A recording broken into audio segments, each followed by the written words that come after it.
What's up, y'all? It's Dr. Paul with Liberty Hill Comics. Hope everybody's having a great evening. I'm so excited to have you all here for episode 60. Unbelievable. Thank you all for being here. We got a great show. I'm pumped. I'm excited. I got my friend Phil. I got my friend Shelby. Larry can't join us tonight, but we're going to have fun anyway. How are you guys doing? Phil, Man. how are you? Man, more excited than a tick in a nudist colony. All right. Shelby's going to give us an update of what he's been up to. So why don't you say a quick hi first, Phil, and just tell everybody how you doing and where they can find you. Yeah.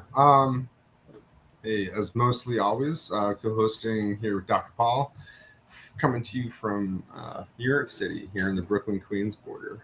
You can find me on Instagram at Phantom Restoration or at this lovely website beneath my name here. And as always, drowning in comics, have tons of conservation projects, high-end pressing and cleaning books, and rest hair removal books. And I live, breathe, and eat this stuff. And I'm happy to be here on Sunday chatting with my friends here about comics. So, hey. Yeah. I'm super pumped to talk about this book on our thumbnail in the A segment. This is a favorite of mine, and I'm going to make an argument for it being one of the greatest comics of all time, certainly one of the greatest of the Bronze Age. And if you disagree, come at me. And then Phil's going to do a B segment, little conservation project I'm excited to see on I think it's fair to say Grail book.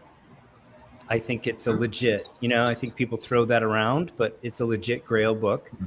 But before we get to that, Shelby, we haven't seen you in a while, man. No, What have you been up Shelby. to? You know, Nice it's to have You've you. been hiding like a ninja.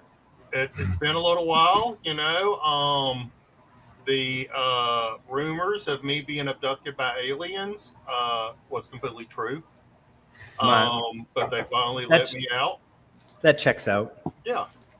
But yeah, things have been going rough. I'm not going to get into the details. I might drop a video, talk a little bit about it. You know a lot of it that's going on in my life. Just some difficulties, life stuff. But still out there a little bit, trying to collect a few comics and stuff. If y'all don't mind, I did just drop a bunch of videos of some old stuff from the Pop Culture Con. Sorry. I was finally able to get some of the audio fixed through AI. Thank you, Supreme Leader AI, for fixing that audio for me. So you can see some stuff from Lou Ferrigno. You can see some stuff from Jim Starlin. And then I just dropped two big videos. Dropped two big videos of my visit to Fan Expo in Dallas last weekend, I think. But yeah, that was a big trip. So you get to see a lot of the stuff that happened at Fan Expo. Plus, I went to this really cool drink and draw, or they called Comic Explosion, on Friday night. And I won that guy. That is so cool. I won that. That's something. Yeah. I won that thing, painting. And as y'all know, I'm a huge Fantastic Four fan. But yeah, I was giving Paul some market updates too. I really walked around the con and had a chance to look and see what the market was doing as compared to some of the things we've seen going on over the past year. And maybe near the end of the show or something, we'll talk about that. Plus, maybe show you a few of the little goodies. I got a little pile of goodies here that I picked up. So, but with that, yes, thank you for having me back on. And thank you for being a friend. And Phil, always good to see you. Hey, thank you for And joining everybody, us. We yeah. appreciate you. We appreciate you being here. You may notice from my background that I'm not at home. You're under the deep blue sea. I am. I'm in Michigan. helping out some family. So Hi, Mom. I'm on the road. Aw. And here's Jack. Jack wants to say hi. Aw. Shelby, rumor has it you were the only bidder on that painting. There was one other. So this was the second round. So a lot of the big art was done the first round. A lot of the big names like Jay Lee, Alan Qua, a lot of those big names went the first round. The second round was hosted by a company called Scott's Collectibles. And they actually help support a lot of the foreign artists, which is really great. They, these are people that, are in minority countries like the Philippines, but they're great artists. They pay for everything for them.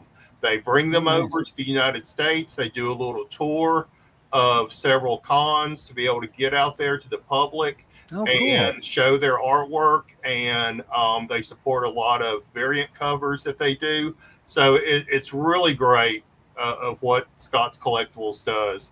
And so this was mainly a lot of those types of artists, was not well known, but have done some variant covers and are just great artists. So a lot of those went for around that $100 to $250 range. And I was the second bidder on this at $125. And I think that's great for a piece of original art, a real painting.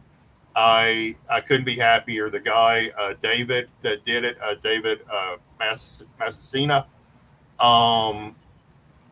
super great. Didn't speak much English, but there's a lot of great pictures of us together. Awesome. He was super nice. He's a big Fantastic Four fan. Nice. So yeah. Now, it's do just you a real think great experience?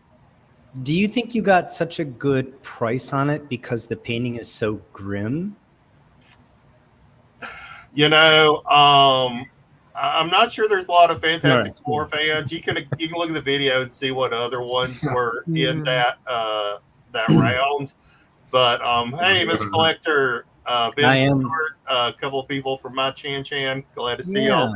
Let's do shout outs after that bad dad joke. Yeah, but he kind of did it as like a family portrait, like Ben Grimm sitting there, and he kind of try to do a smile, like Ben Grimm was smiling, but it kind of came out like the guy from the DC Metal Men. But I'm still happy with it. All right. If you are watching this show live and you're enjoying the fact that there are no ads, please thank Salesboy Comics, Immaculate Comics, Collecting Chaos, and Don Carter, all of whom donated so that we would bring this to you ad-free if you're watching it live. If you're watching it on rerun, you got to watch some ads. You could always join us live. You wouldn't have to do that. Hey. Thank you so much. Give them a round of applause, please. My buddy Ram Space Knight is here. He says, Louise Simonson was the model for this cover. And he changed his name from Hugo Danner to Ram Space Knight. I have a tiny correction. That's Louise Jones on the cover, but we'll get to that in a minute. Collecting Chaos says, I tried Nori Paste today. The results were amazing. A truly invisible repair. That's awesome. I have not tried it myself. It is good stuff. And we talk about it in the book. In the book. We'll talk about it in the book. Jason Adrift, the archivist, says, not sure why I avoided Nori this long. I don't know why either. Pluck My Last Nerve says, hey guys, Rick Nestor's here. Don Carter's here. Shelby, of course, is here. Collecting Chaos says he's going to try Nori Paste soon. And the professor's here. What's up, Peter? Howdy, y'all. Silver Spidey's here. Gorilla Monkey 3K is here. Hello. Not sure if I already said Rick Nestor. Mr. Collector 123. Ben Stewart is here via the link. And Bronzeville Comics is here. Jones is, in fact, her maiden name, and she was a maiden when this was painted. She had not yet married Walter Simonson. There is a And really good interview. Michael Mayred is here. He says, greetings from Ipsy. What's up? That's right down the road from where I spent 10 years of my life in Ann Arbor. Yeah, there's a really good interview with Walt Simonson on Cartoonist Kayfabe where he talks about Louise and them meeting and how they met and her kind of taking care of him and them getting married. So and apparently how he took out her first husband and took her for himself. Every time I try to drop some knowledge, Bronzeville always one-ups me. Not in a mean way, but he always has more knowledge. It wasn't her maiden name. Apparently, Jones was the surname from her first marriage. I did not know that. Thank you. Here we go. So let's get it on the stage. Man, even in 3.5 conserved, doesn't it kind of take your breath away? Now, you just did one of these, didn't you? I remember you and I talking about it. Didn't you buy one of these about a couple of months ago? I just purchased one of these, and it's a book that I have pined for since about 1984. Yeah, I remember you sending me pictures of like before you bought it, asking me. In any condition, this is a great purchase. Beautiful. Purple, green. Really, truly is. It is. I'm going to say a bunch about it, but I basically can't say enough about it. It's such a great book. So let's jump in, and I'll give you guys a chance to kind of commentate on it. Here are some details that I pulled together. Sorry, I just need to silence that. So Bronze Age begins with Green Lantern number 76 in April of 1970.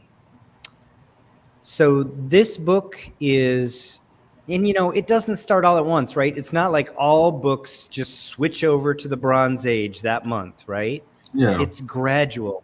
Some books never got to the Bronze Age. They just died out in this, and some were just of a different sort of feel, and they didn't, even though they were published during that time, they don't really fit thematically. This book to me is quintessential Bronze Age, and I'll make the argument for why it's possibly the greatest book, but certainly one of the greatest books of the Bronze Age. Before we get to that, though, created by Len, I believe it's Wein and Bernie Wrightson. Len Wein, of course, brought us so many great characters, but most notably Wolverine, I guess. Of course, Colossus, Nightcrawler, Storm, etc. But the two, well, we'll get to that.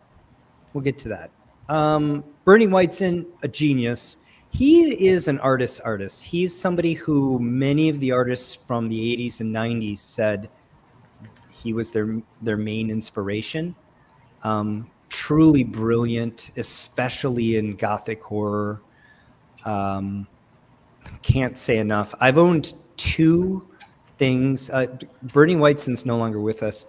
I've owned two items signed by him. One of them was the Frankenstein full illustrated Mary Shelley's Frankenstein. And I now have a House of Secrets 92 signed by him as well. Yeah, I actually met him several years ago at a con.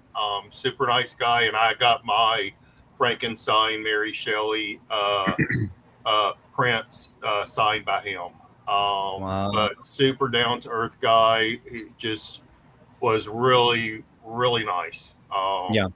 I was just checking just to see if this still was. I don't know if it ever was actually on Comic Art Fans, but the original cover art to this is known. It's in a known collection. And if anyone wants to see photos of it, I have at least two that I can send you probably on Instagram, DM, or email, because when I used to work at Metropolis and Comic Connect over a decade ago now in the city, this piece was just one of the pieces on the gallery wall. And of all the pieces there, this was easily one of the standout pieces. And just to illustrate the detail in this, the thing that captivated me almost the most was how detailed the reflections of the shadows and everything were in the mirror, the back of the mirror that's in front of the woman there. I mean, that's how much detail is in this piece. Yeah. It really is mind blowing. He was such a genius. Yeah. And in fact, that's one of the things I wanted to talk about in a moment. But inspired by Louise Jones at the time, of course, she became Louise Simonson, and a great comic creator in her own way. Very well known for being the editor that shared the X books with Chris, shared editing many of the X books written by Chris Claremont. Was in fact the cover model before, again, she married Walt Simonson. The thing that I wanted to talk about this cover, in addition to what we've already talked about, is that this is a gray tone cover, and this is actually something that CGC denotes on the label, because Jack Adler actually did a special color separation in the darkroom so that he could capture the pencils that Bernie had laid down. So if I understand this correctly, it wasn't traditionally inked, right? It was pencils that were then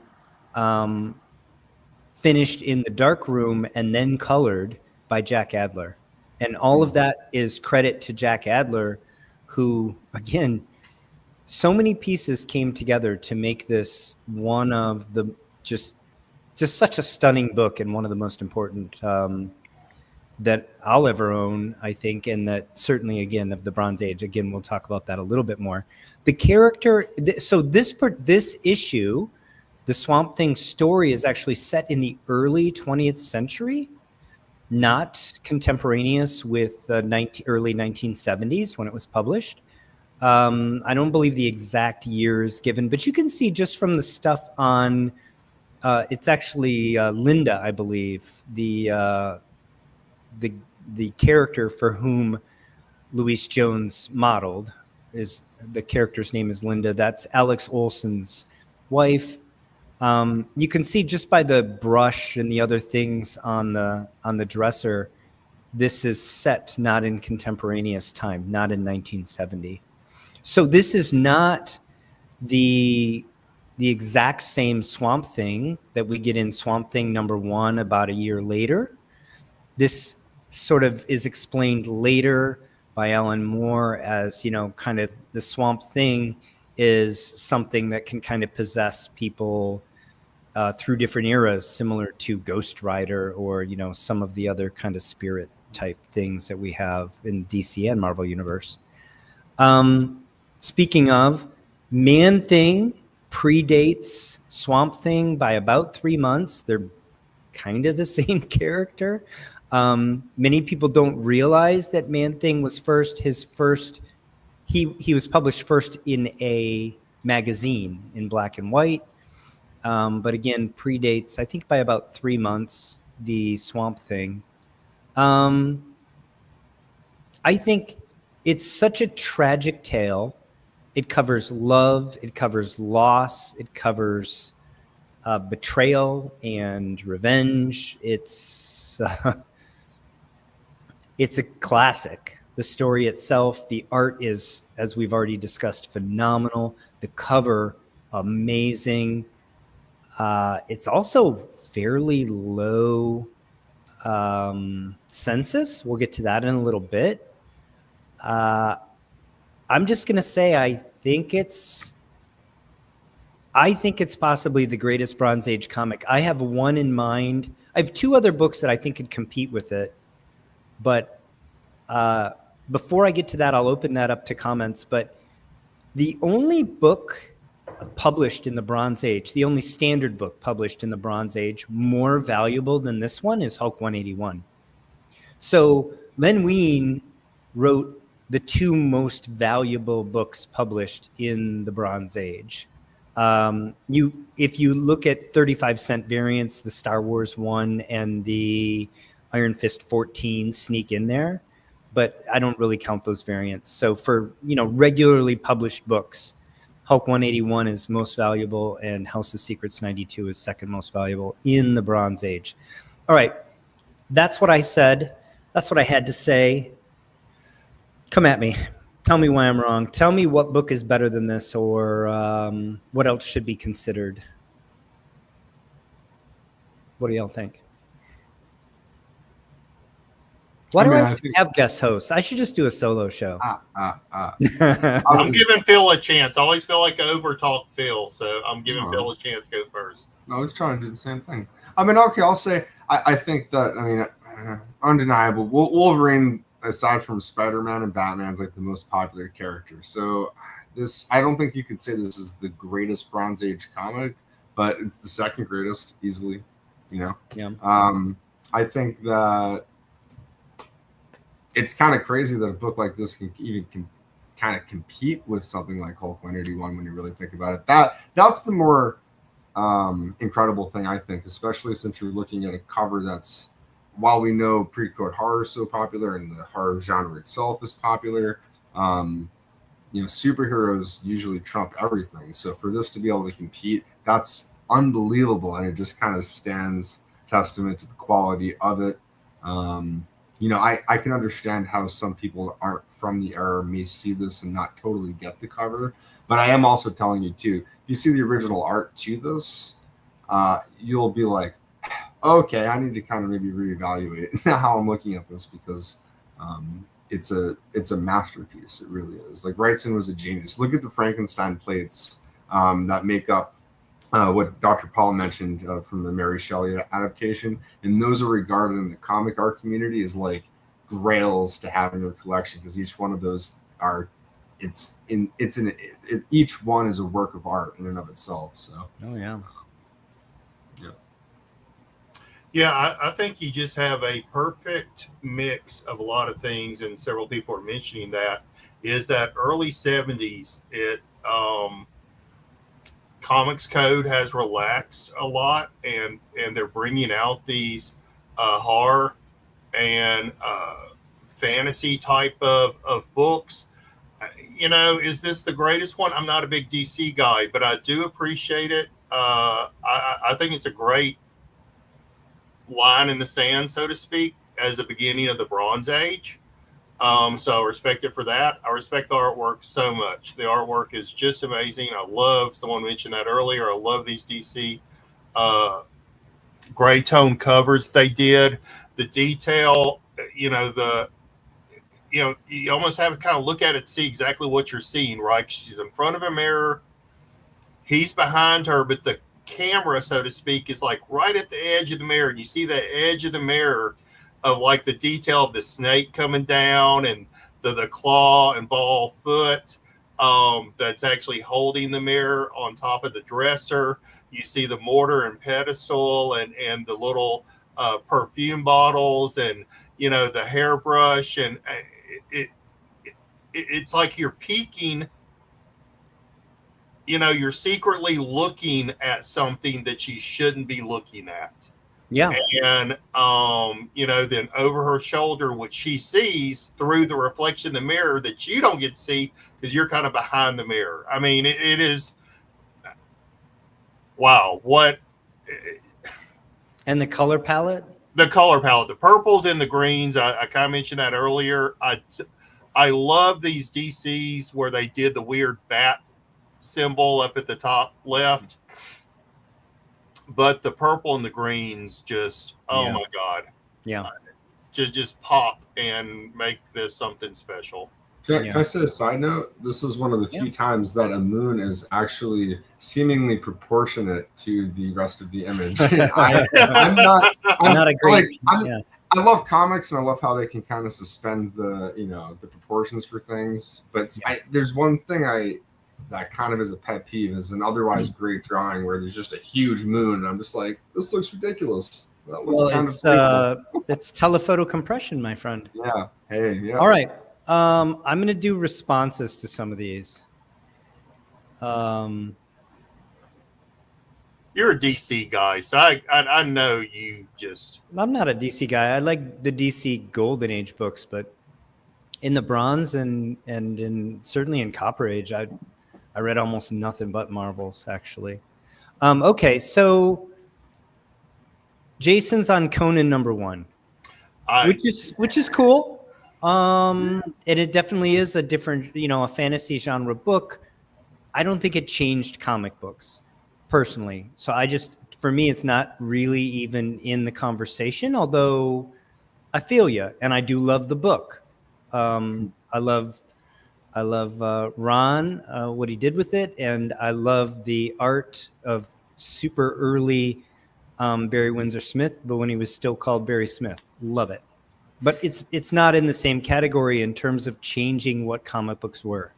Yeah. Okay, let me just get this. Hulk 181 is like not even close.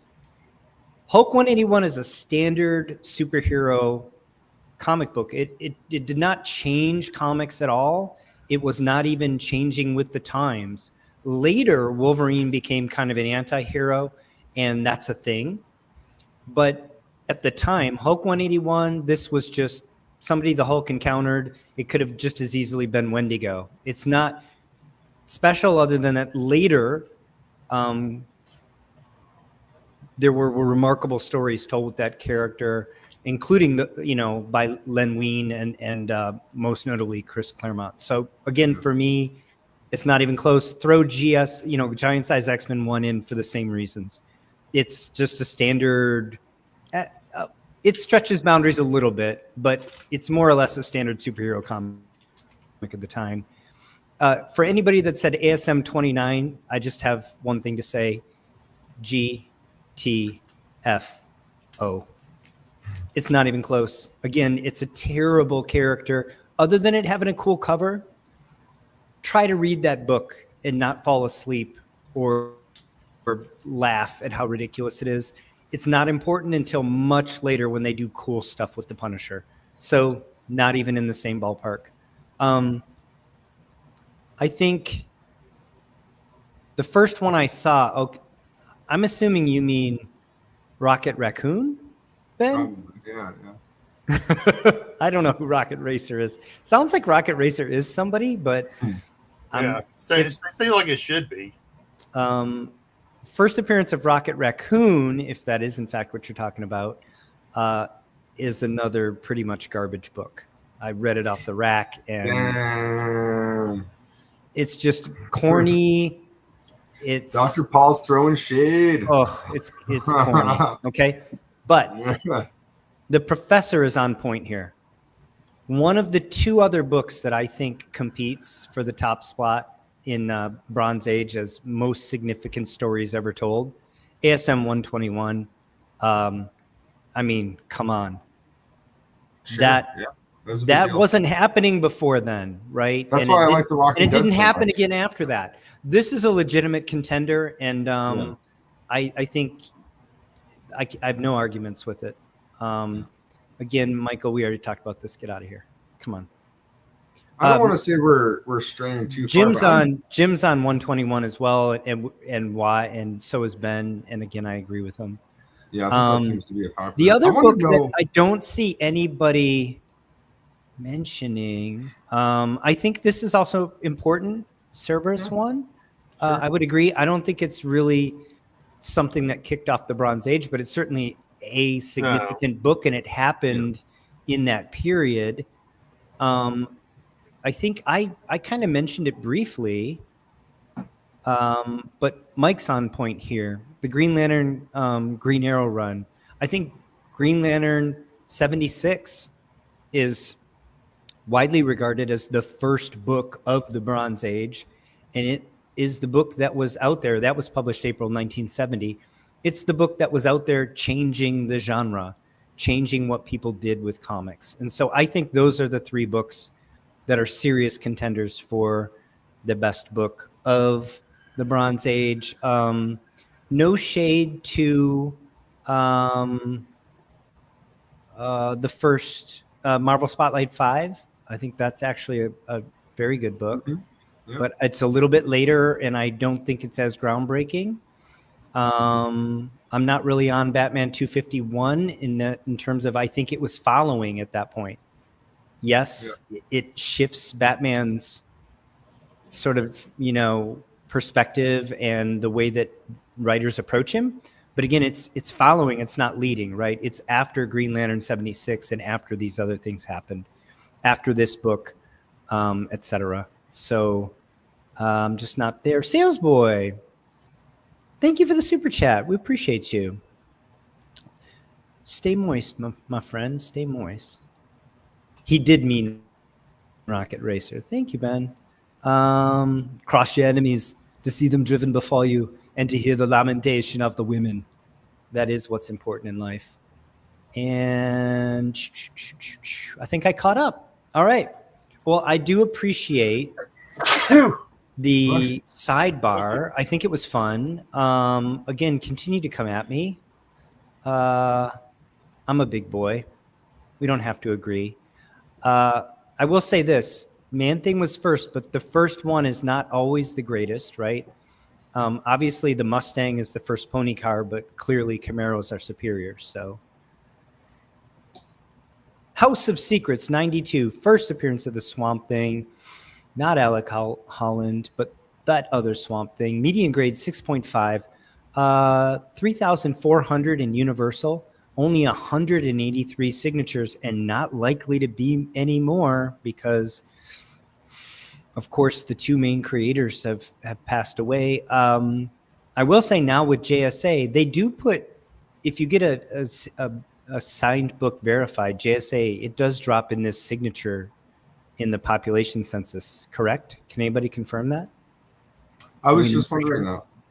Yeah. I would hope and assume that they do, but then some people that have the signature series onlys are going to be like, hey, we want separations. Mine was verified and witnessed, so hard to say. Yeah.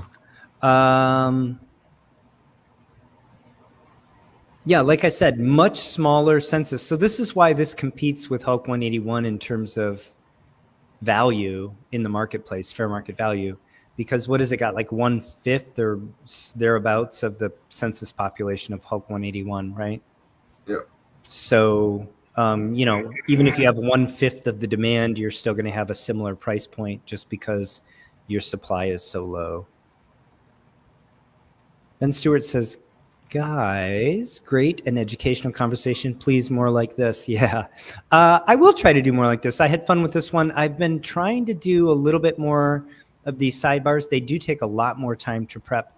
This is only like the third Bronze Age book I think we featured. We did a Hulk 181 and we did an ASM 129.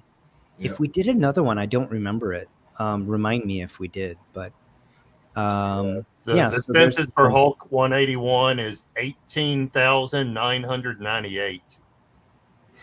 Is that universal? That's universal, right?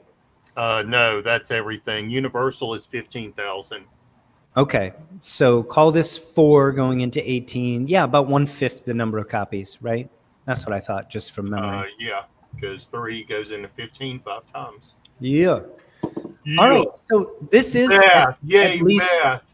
At least with 3,000 Universal, over 3,000 Universal copies, almost 4,000. It does trade hands often enough that we don't have to go to a single book. We've got enough data. You see these around. Yeah, they're around. Nice ones are tough, especially really high grade ones are tough because of that black cover and the era that it was published in, and the fact that these books were low value for at least a decade after they were published. That said, Look at the price appreciation from 2013 to 2025. This book really hasn't suffered the kind of pullback that a lot of others have, and I would dare to say it looks like it's on the rise again. So 1 year average, $926 with a high of $999, a low of $780. Record price paid only $1,099. And I think, if I'm not mistaken, these data are courtesy Go Collect. I think that highest of $1,099 is actually price corrected for inflation. So I think it is actually lower in absolute terms than the value today. So I think we're basically at a record, because if you look at the price history graph, don't look at the top line, the dark Stop. blue or Jack. purplish line, but look at the blue line.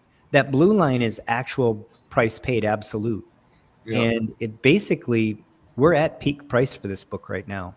So that's really interesting to me. Yeah, and what's interesting also is there's not anything. Well, let's take, for example, Wolverine. There's something always driving Wolverine because it's still published. Swamp Thing is not an actively published book. Well, You I know, mean, it is.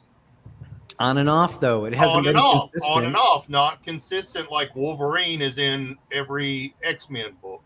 That's true. You know, in X-Men, right? I mean, he's Yeah, it does- not part of the it does have, Justice like- League. It's, you know, Swamp Thing's peak was Alan Moore, 1980s. Let's face it, there's not been a peak of Swamp Thing since then. So what is keeping this driven and staying at this high value? Justice And- League Dark. and it's got to be because of the, I don't know, either nostalgia, the art, the, you know. I think it's the importance of this book. Yeah. Yeah, Great point though, Shelby. Right, that's what I'm saying is that. So we got to understand it, right? And the context is the importance of this book when you don't have something else driving it. Yeah. That's what I'm getting at. I think to your point though, interestingly, Swamp Thing had his own title way before Wolverine did, right? Wolverine doesn't get his own title until, what is it, 88? Not counting the limited series. Oh yeah. Not counting, Right? Yeah, him being Swamp in Thing- the X-Men and stuff. Yeah. Swamp Thing has his own title, what, in 71, if I'm not mistaken. So, although it is short-lived, right? It's only a few years before it's canceled. And then, of course, you know, he isn't really seen much. And then, you know, he does have another title, but it's not selling well until Alan Moore takes it over. So, yeah, interesting. So we're using Go Collect's $9.25 fair market value for this book in 3.5 Universal. Isn't that incredible? that is crazy. grand. $1,000 for a grand in 3.5, man. I was gonna, Yeah. Shelby. I was just gonna say, just as a, like, I get what you're saying, where it's not as it's not like it's had a real consistent ongoing run. But I feel like if you look at like you know, the 50 years since the title's come out, there's like a consistent and enough kind of rehashing, especially like I know in the original art world, I was looking for the artist named Mike Perkins, who if you're not in the know of, I only know of his name through the original art world, and he's one of the current artists on like one of the more recent reboots, and his art is, I think, given a more fresh perspective in the last 5 years, and maybe that could have at least some input on, you know, keeping it more relative in contemporary times. So. I mean, I'm only half joking I about agree. Justice Yeah. League Dark. I actually rather like, I enjoy it for new books. I enjoy Justice League Dark. Beautiful book, as I said, even in 3.5. I mean, look how this presents. Yeah, I do think we're going to get to it here. I love the stamps on the back that says used books. Yeah, we'll get a That's closer pretty look sweet. at them. So here's the CGC cert. As I said, a 3.5, off white to white Okay. pages, conserved. Conservation includes cover cleaned. I think this is not an intentional conservation, ladies. One of these Gentlemen. darn books again, huh? Multiple crease cover breaks color, where all edges cover breaks color, where spine breaks color, staining to cover, tear top of back cover, tape top of back cover. You know what I call that? A well-loved book. That's what I call that. So let's have a closer look. In terms of the cover cleaned, you know, I'm looking for some of that telltale cover shrinkage that we've talked about before. Not really evident here, like maybe a little No. bit shy on the top right, but I wouldn't say that's enough to trigger anything. But that The spec top clean, edge. that spec maybe. clean at the top edge, I think is indicative. That could be, but also, man, these books, these inks will fall off if you look at them Yeah. funny. So I wouldn't personally say that that's a telltale sign, but I agree with you. It certainly can be accelerated Yeah. and can happen. When I look at this image again, I don't see any of that telltale. Yeah. At least by these, shrinkage I of don't the- see of any the telltale cover. signs. Again, it looks like a solid book. The cover, the front cover, presents really quite well. I mean, I would be thrilled to own this book, even in It may just 3.5. mean that the back cover is the gonna kind of dictate the clues that. Yeah, well, Well, I'm not again, really you sure, see that. Phil. Well, you see the speckling, and what is that between the two planes? Is that Well, there's you can see, at least from what I can tell, and it might be more apparent at the bottom staple. Well, Paul, continue showing the photos, and then yeah.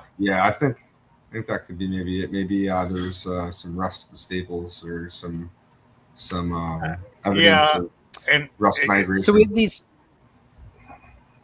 I mean, maybe it is just the fading that, and maybe it's more the feel of the paper.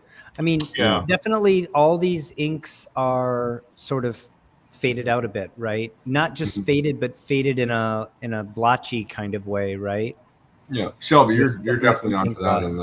on the blacks and the speckling you can see from the colors. Yeah, You and know I think what's- some of it's also the staining that you see. It normally when you see staining, you see like lighter staining around it, right? So it looks like maybe some of that staining has been taken away and just your darker staining. If you go to that next, go to the other picture. This one? Yeah, that at the bottom. Mm. It just seems like that I should see something else around it.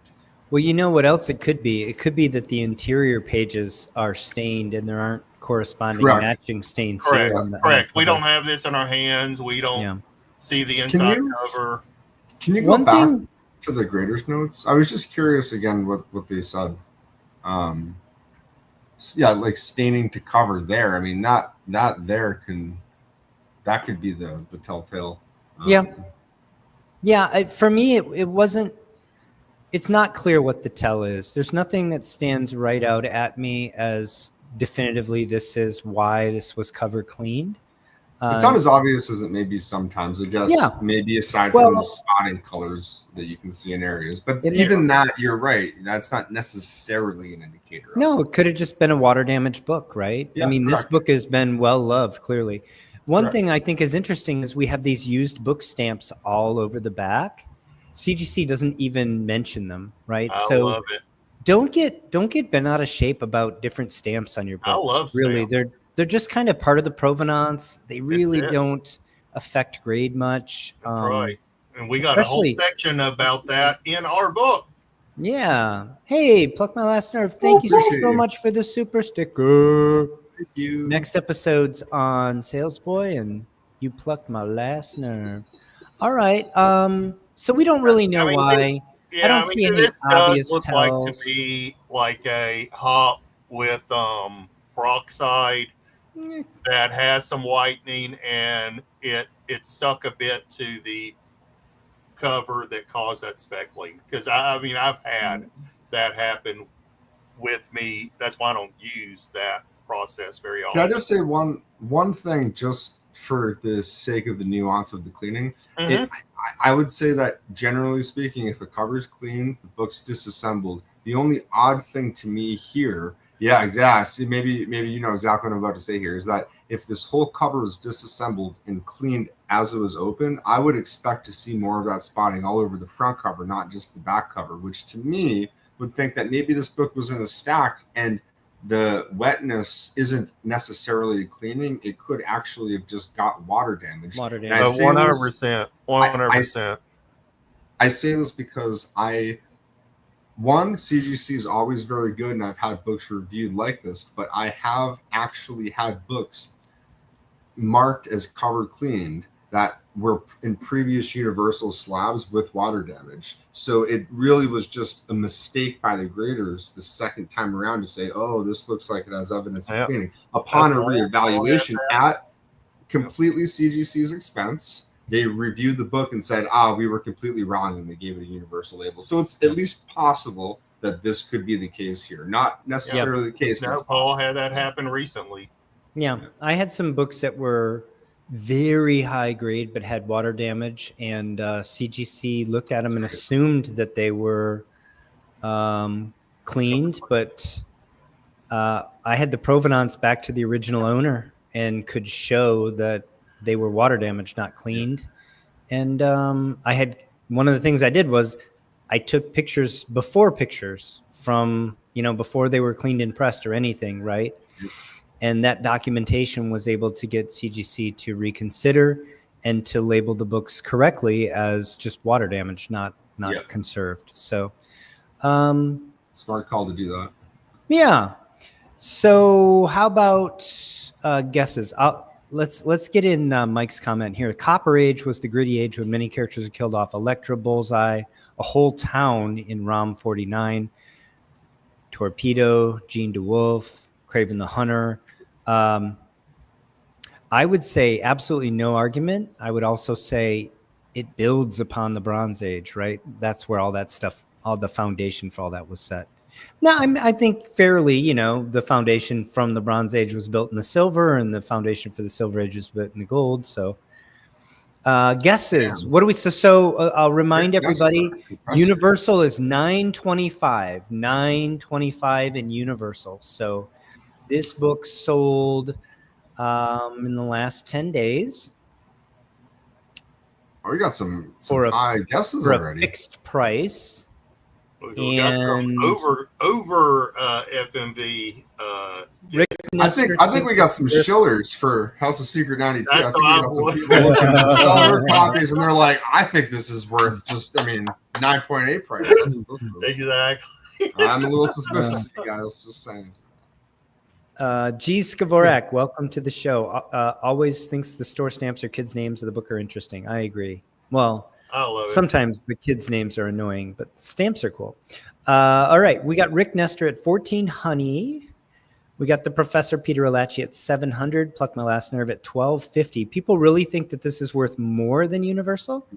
I think they might just be Bronzeville's at 550. Collecting Chaos, Bronzeville already took 550. G. Skvorek says 549. See, that's how you play the game. Sales Boy is keeping it moist at 600. Ben Stewart's at 439. Jason, that's inappropriate. Jason's at 123.45. Gorilla Monkey Jason. 3K is at 675. Depends on the name. I had an Eldon. Ooh, Eldon would be a good name. Yeah, I could see Eldon. I've seen some Ace. I've got an Ace, by the way. I've got a couple with kids' names on them from the Golden Age. How about guesses from Phantom Phil or Dr. Shelby? I was going to say, Shelby, what do you think? I'll go first if you like. But actually, Paul was so excited about this book, he actually told me the percentage earlier today, so I think my guess wouldn't count. So I do know the percentage, so I'm going to turn it over to you, my friend. Well, bada bing, bada boom. I'm going to go with 720 ducats. 720. Oh, man. I mean, this deserves a shout out. Wow. Sweet. The Eldon copy of Batman 34. Eldon. Grief. That's nice. Congratulations. It says was, so presumably moved on from the book, but even to have owned that for a little while is wonderbar. Can we appreciate that if this was actually a used book, like used bookstore copy, that it kicked around and still looked this nice? I mean, 3.5 is not high grade, but man, these are Oh, and how much did they probably buy it at the used nickel for 25 cents or something? No, a nickel. This would have been a nickel in the used bookstore for sure. No, those are 1980s book stamps. At least 25 cents. Yeah, maybe so. All right. Let's here we go. What do we got? Somebody give me a drum roll. $8.20. And you know what? I don't blame the buyer. I think I no. I'm happy for them. They're Yeah. happy. I'm happy. Heck yeah. 89% of Universal on that book. It was just cover cleaned, and it was clearly not like obviously damaged by the cleaning. So it seems reasonable to me. No, a real conservator like us would have freaking reinforced those tears and creases and Yeah, I don't think it was intentionally conserved. Yeah, no, I don't- no. yeah, It was accidental. I think if anything, like I said, someone maybe try to do a peroxide hop and you know, because that back cover looks weirdly white to me, and Yeah. it makes those deeper stains really pop. Well, and Yeah. also, you know, the CGC graders note said there was tape on it. I mean, if you were conserving it on purpose, you certainly would have removed the tape. Come on. Exactly. And also, if you were doing it like Shelby just mentioned, that could also explain how if the speckling from the color didn't happen just from being in a stack, and it did happen from someone doing something to the book, that maybe they treated the back cover a little more aggressively than the front cover, and that's why you saw the spot on Oh there. yeah, because they want to So get they bright, did treat they want to get so, brighter whites. Yeah. so that's to say that like the hue of the white was consistent at least between the two, but it was just too aggressive on the back, and it also pulled the color. So Well, that could be the answer. I know that CGC inspects the spine too, because some of the different treatments can leave the spine with telltale signs, right? So that could also be where you see it. Groovy. Well, I meandered a lot through our A segment, Phil, and I apologize for that. We're already at 50 minutes. I don't know why you're apologizing. Hey, I did a quick, short little. Perfect. Just Good. be segment, nothing crazy. I only had so many photos too of the book, so I can only show so much aside from some sweet before and afters, and the book really speaks for itself. So, Shall we jump in then? Details would be cool. Yeah. Yeah, let's do it. All right. Bada bing, bada boom. Oh my man. God, Boom. Phil. Oh, And we're I'm such a dropping huge bombs. Fantastic Four fan. I can't believe you didn't call me up. It's like, Shelby, you won't believe what I have. We're dropping bombs on the show tonight. man. I'm jaded. I mean, I have like 3 other copies of this aside from this one that came out, about a month ago. So I am very gracious for my clients, and every one of them I appreciate, but there is some part of my brain that anyway, this is a sweet book. Oh man, nonetheless. Jason said he wasn't going to come at me today, but look at this. The best cover of the Silver Age. Wow. Ooh. That's So over here on my stepping shelf, out right there. Let me see if I can get it. I have the diorama Oh yeah. statue of that cover. In the chat, you guys and gals, let Jason know what is the best cover of the Silver Age while we do the segment. You want to know what you think. Yeah, hey, full disclosure. I love this book because long before I really started collecting any original art and stuff, I wonder if I can swing my computer around and you can see a little more of my office than you would normally see as it continues to pan. Hold on. And then let's go solo. So there we go. Hey, look. So you see the top right there? I have a beautiful recreation of the first cover that Alex Ross did, I believe in the late 90s. And man, I mean, I really do love the cover. It's one of the only things I have here on my walls that's not original art. And I think it's just such a badass image that I can live with it. I can look at that's a pretty good view. We don't often get to see that view. We don't. I never knew you had a couch in there. There's some nice books up on that wall. It's a nice too. book. Just for disclosure, yeah, the top row is just photocopies, unfortunately. Yeah. Everything else here is original, though. So. Very nice. Very nice. Yeah, and the couch is going to have to be going soon, too, because as you can see, I live in the city here, and I only have so much space, and man, that space real estate has become... Yeah. very valuable. I have other chairs in here. You don't have time to take a nap in the middle of your workday either. Oh no. How can we get back to let's see. How do we do this with all of us? Come on, Grandpa. Push the right button. Oh, I know how to do Yeah, it. maybe you can help us out here. To the focus on you. No. Oh, you had to do this. What? Oh, actually, I don't know how to undo what you just did. Oh boy, hold on. What if I click Here. this again? If I do this. No, let me do it. All right, let's do it. Exit Just push solo. one button. Hey, Yeah. all right, we're back Okay. to There we where go. we were, as if nothing ever happened already. Like So- a couple of monkeys 'Cause trying to nothing have sex with a football. Okay, so this book came to me in. Let's see if I can. All right. In a 3.0 Universal Slab. So it was based on a recommendation from a good friend I've known for a while. He was selling the book, and the person he sold it to, he had the conversation, hey, I think that this book would benefit from the tape being removed. Why don't we ask Phil's opinion and see what he thinks? So I was of the opinion that the book had a really good shot of at least a 0.5 bump, which on a book like this is no joke. That's Yeah. more than paying for the cost of work, especially on a book like this too, which has so much eye appeal for the technical grade. I mean, just look at that Yeah. cover. Look at the colors. Look at also, most importantly, if you know this book, this is a book very susceptible to marble chipping.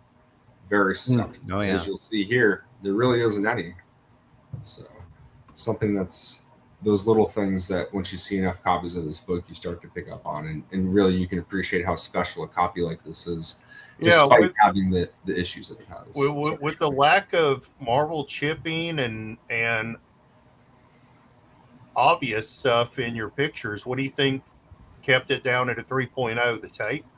Yeah, I admittedly I kind of had to throw this segment together last minute, and I wish I could have pulled the grader's notes up on the original 3.0 label there, but I can say off the top of my head, the main issue was, you'll see in a later photo, there is rust at the bottom staple, and the bottom staple, the cover's detached on both sides, so you can actually kind Oh, of make yeah, it I can appear. see it. Once Yeah, you yeah. look at the spine on the car there, you can see it's ground. Oh yeah, And so part It's of the hidden in reason a- How do we know it's not on purpose because the car isn't just rusting after the thing smashed it and just clearly destroyed the paint, which was protecting the I think Xeris material? of all the defects that we hope for, this is kind of an ideal case. I always buy the book, not the grade, and man, would I be through the I would be to the moon if I was able to see this copy and I was looking for a 3 and this was my copy. I would be like,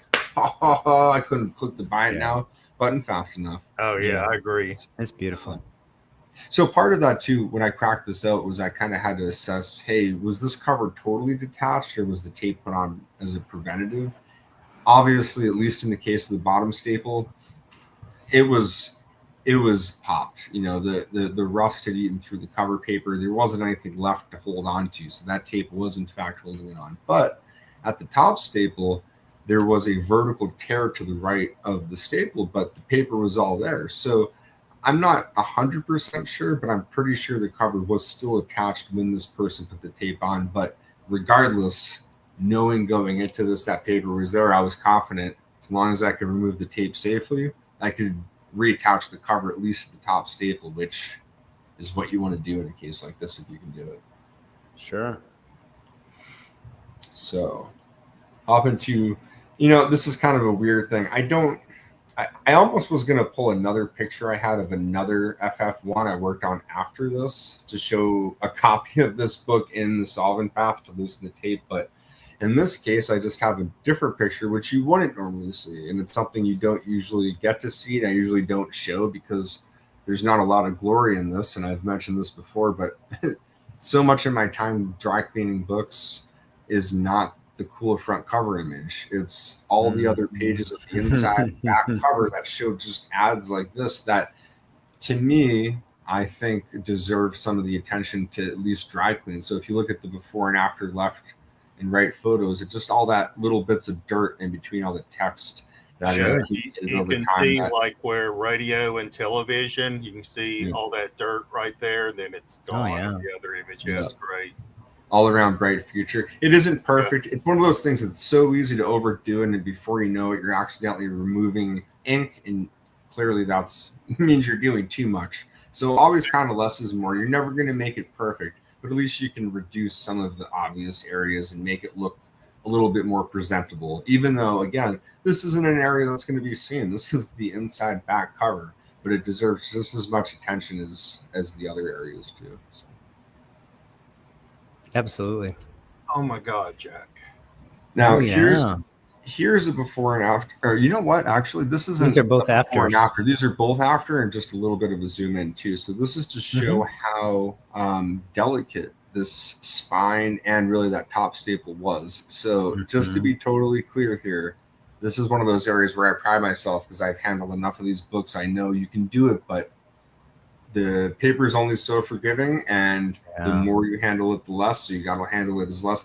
You can see there's it. What you don't see is the tear on the right side of the staple. What you do see is the tear on the left side. So I only had that much holding on. If that had split all the way up, that is a completely pop staple. So delicate. So very delicate. Very, very volatile. And then what was your method for removing? Was it just dry, or did you add some heat, or did you do chemical? Yeah, so I don't have any photos here. Sometimes I'm able to take good photos. Sometimes I'm just so in process. It's just time consuming to stop and set it up. So I could be scraping. But in this case, no, it's just giving the cover a solvent bath to loosen the tape, removing the carrier, and carefully scraping the adhesive away, which on these marbles, you can see there, there is almost always a little bit of color loss. There's a little bit, and then you can see the blurring of the inks from the carrier itself. I mean, not the carrier, the adhesive. Yeah. I mean, these inks, if you put your finger over the cover and pull it off, you can see that on your finger, the oils will take it off. So you're scraping adhesive off. Yeah, there's a fine line between trying to take it off and being too aggressive, and then you're taking ink too that you're not supposed to. So it's a delicate process.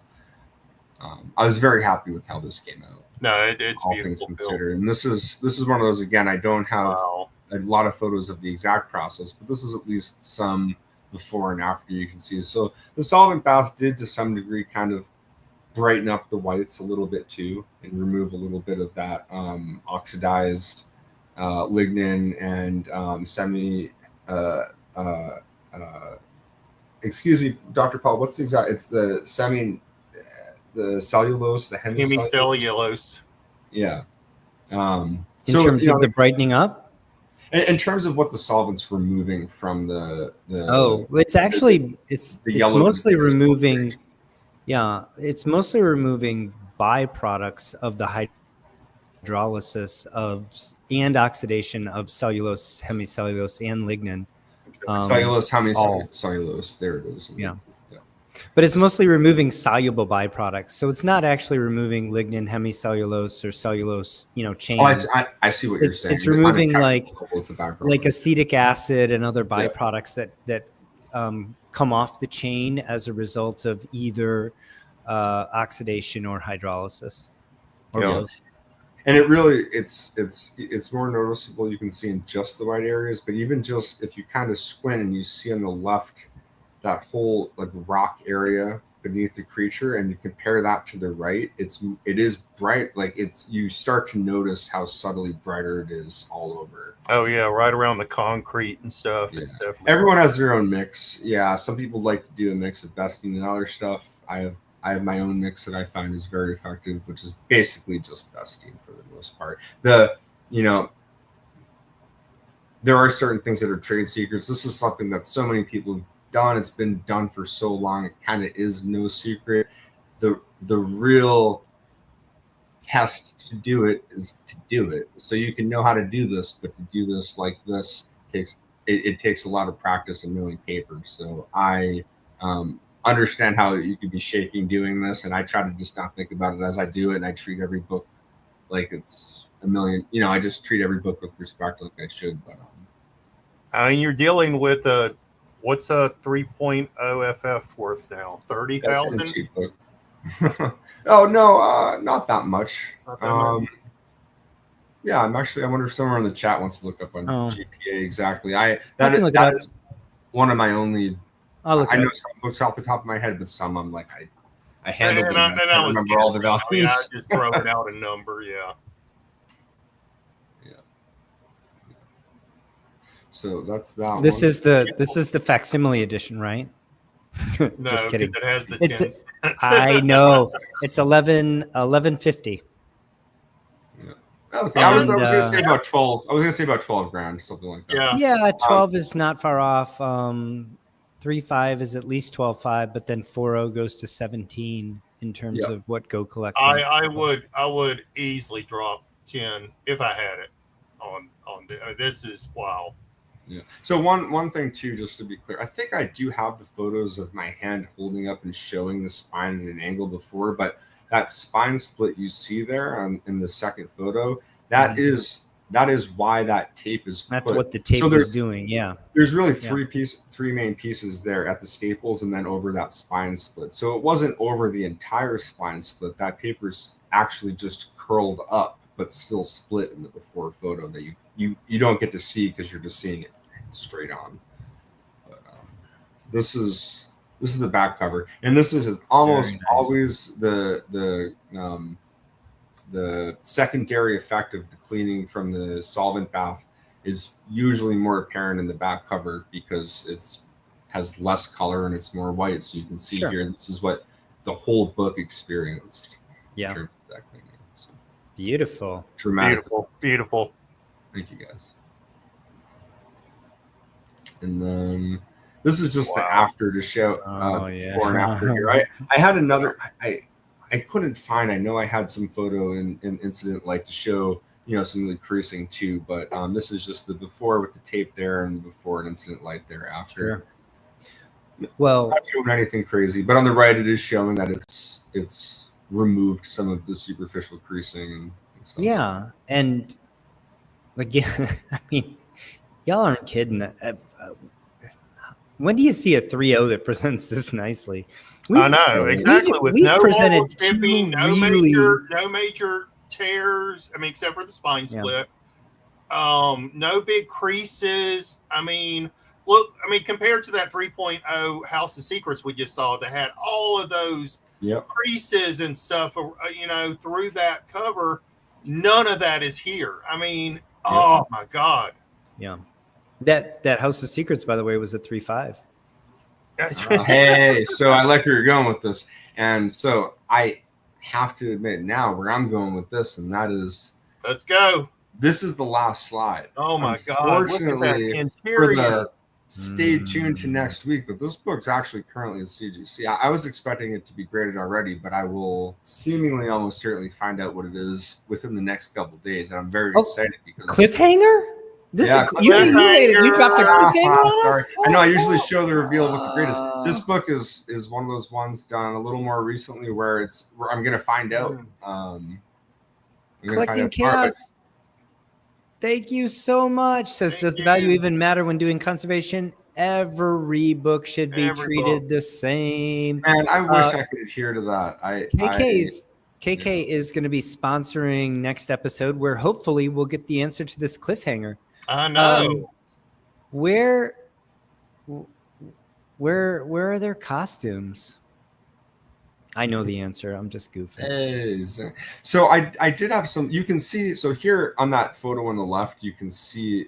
And I had two photos because I always try to. This is my due diligence because I submit enough books. Submitting this to CGC, I made sure this photo is sufficient, but I was like, no, I want to be double cautious. I took more photos, especially at the top stable there, to show that this cover is attached, just in case there's any monkey business. They are very consistent and good, but things do happen with delicate books, and this cover is very much attached.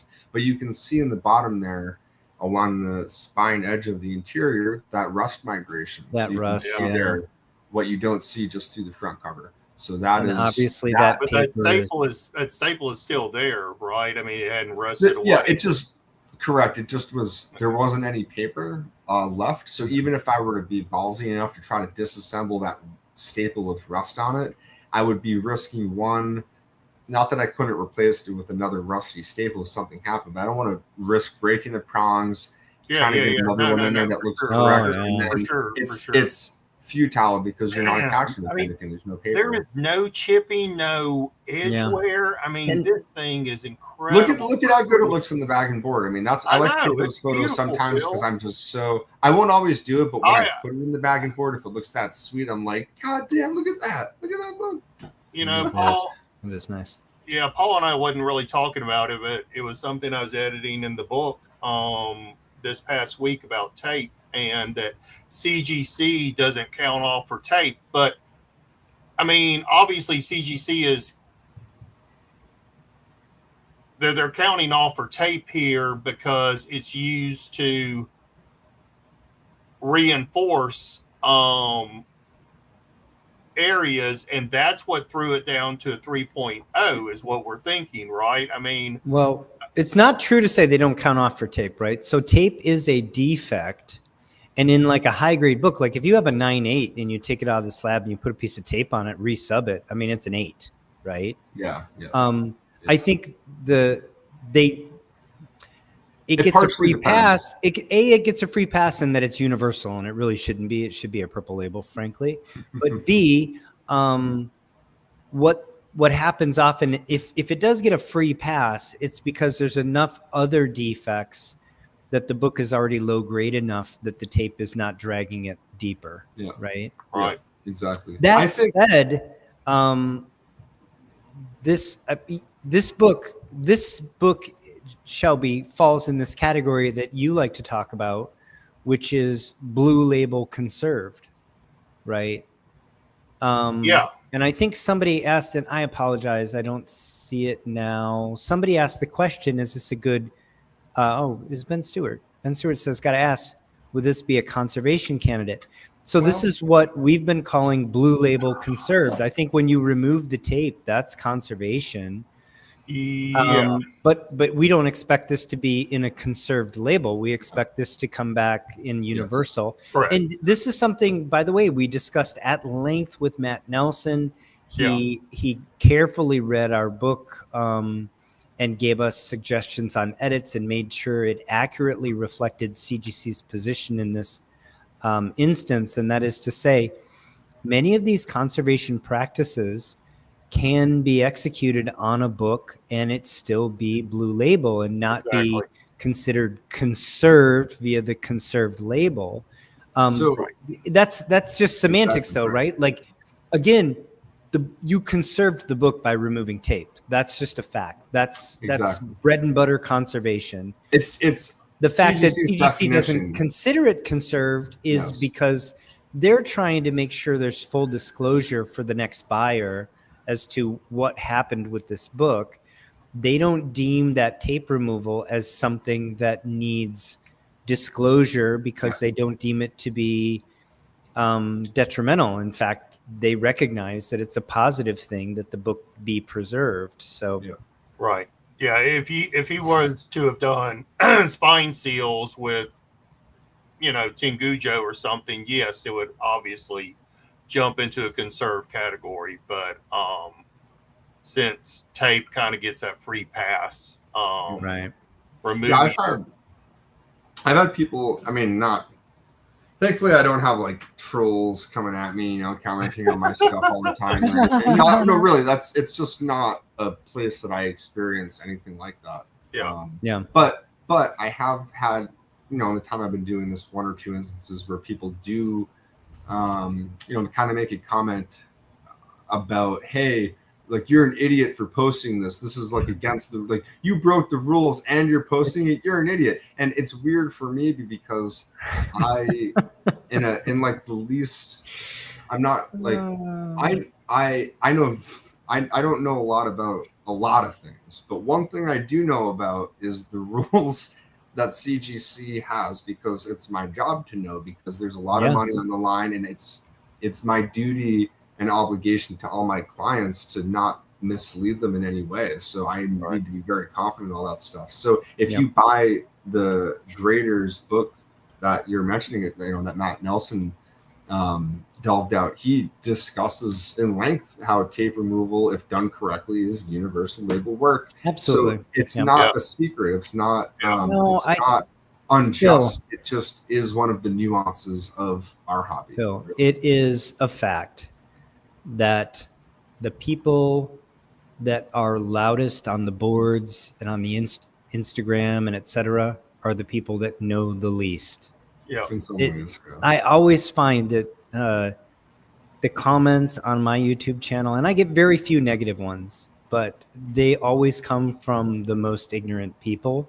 And I mean that in the actual not as an insult, just as these are people that don't know any better. They're misinformed, and or sometimes they don't want to be better informed. That's the no. sad part of it. So two quick things. One is, yes, Matt Nelson did used to work with Kenny Sanders, and that story's in our book. But Matt Nelson started his career pressing and cleaning in the early 2000s, and now he's president of CGC. So, of course, CGC does not look upon these things as,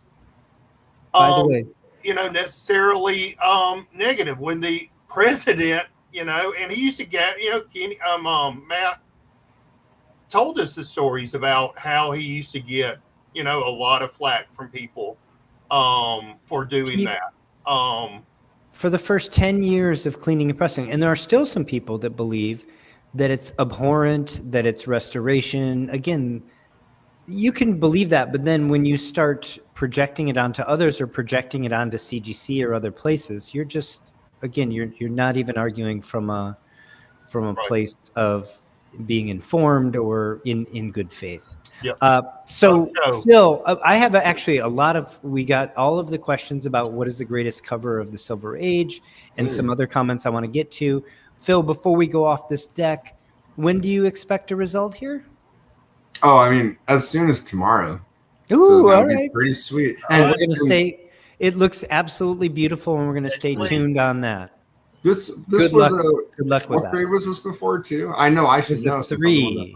Yeah, I was almost like, this is a 3.5 now. And after looking at it myself objectively, if you don't give this at least a 3.5, I'm going to pull my hair out because there's only so many things I can do reasonably.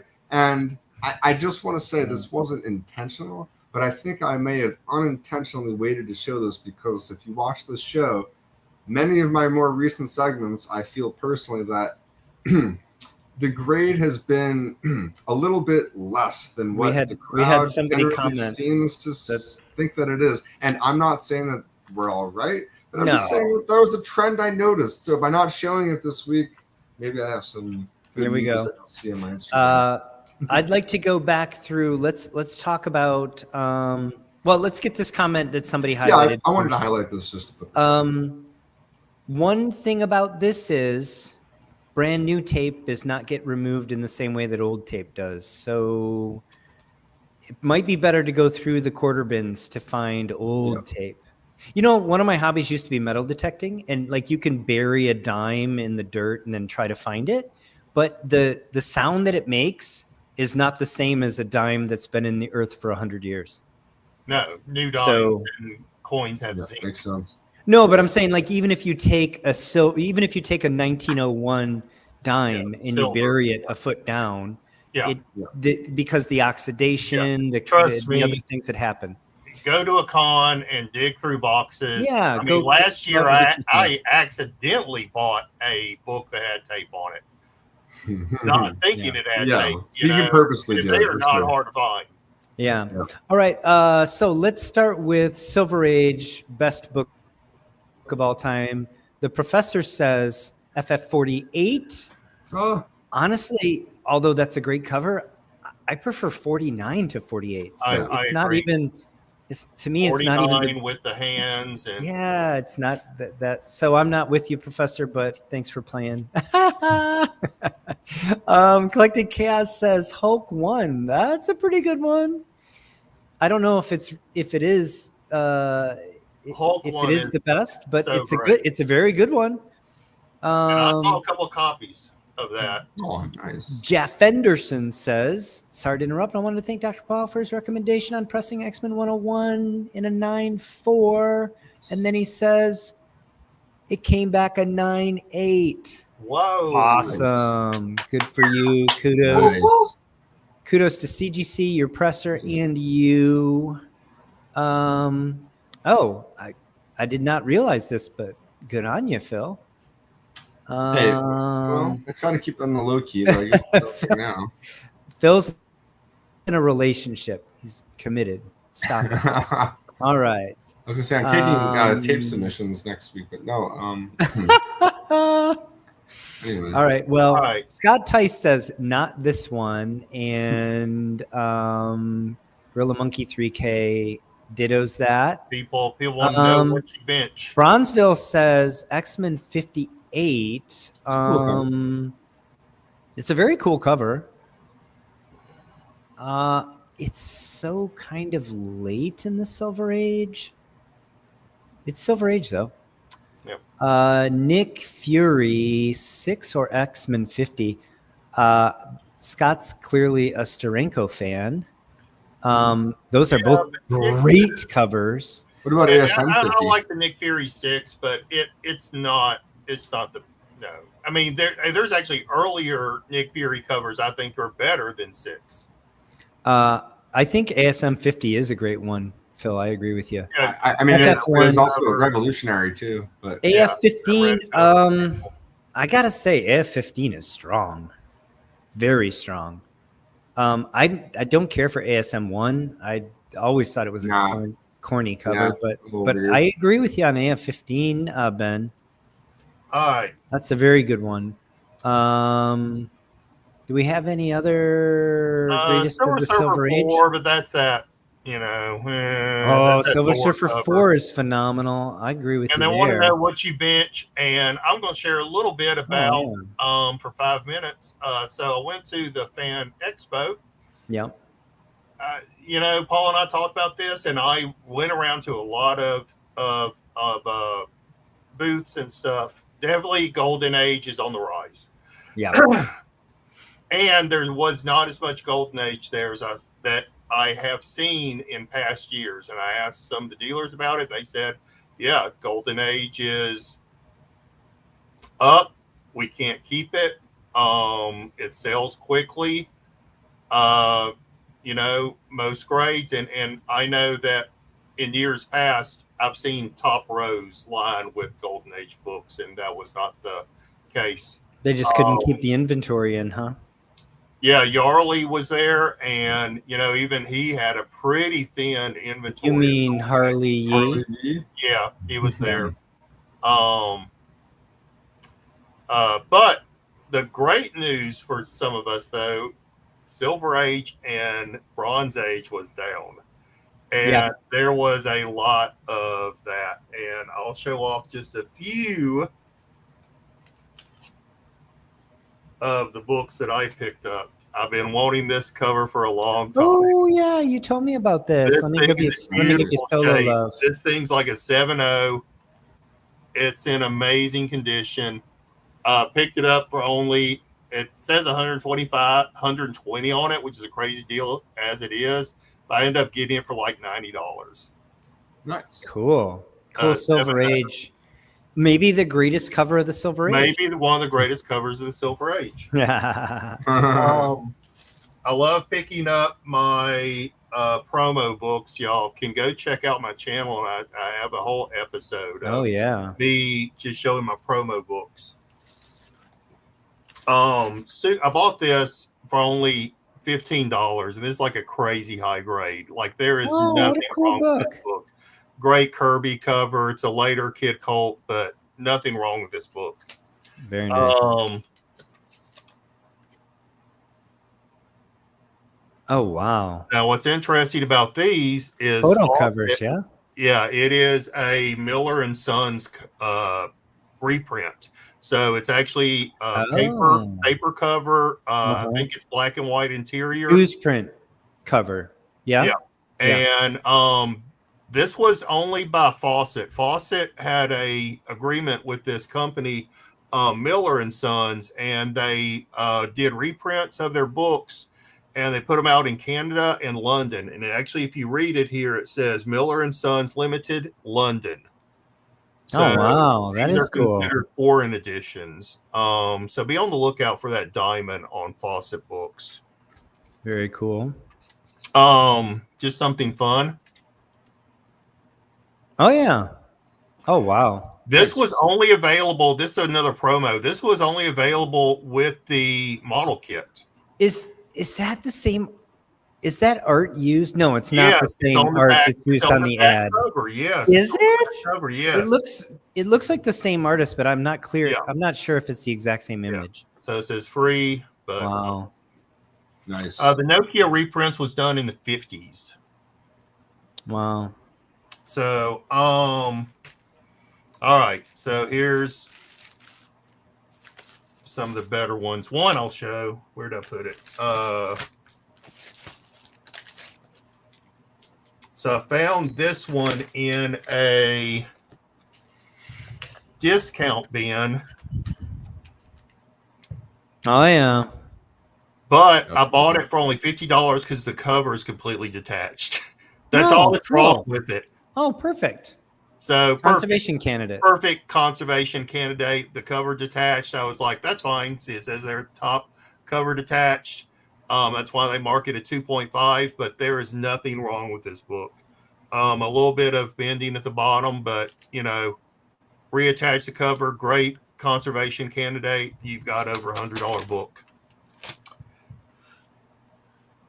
To help out the FF collection, pretty rough copy, but the only thing wrong with this is it's got some brittleness and tanning. Oh yeah. But I only paid $50 for it. Oh wow. Nice.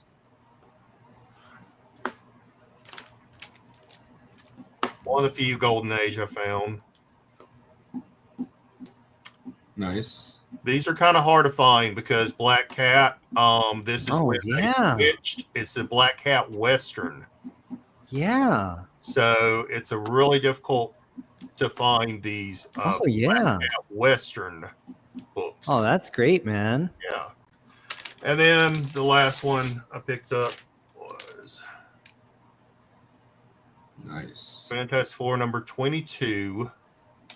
Oh yeah, you told me about this. Yeah. So second appearance of Mole Man. Needed it for the collection.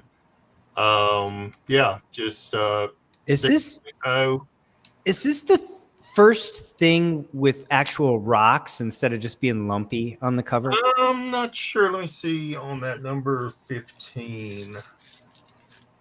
No, well, number 15 he's lumpy, so yeah. Interesting.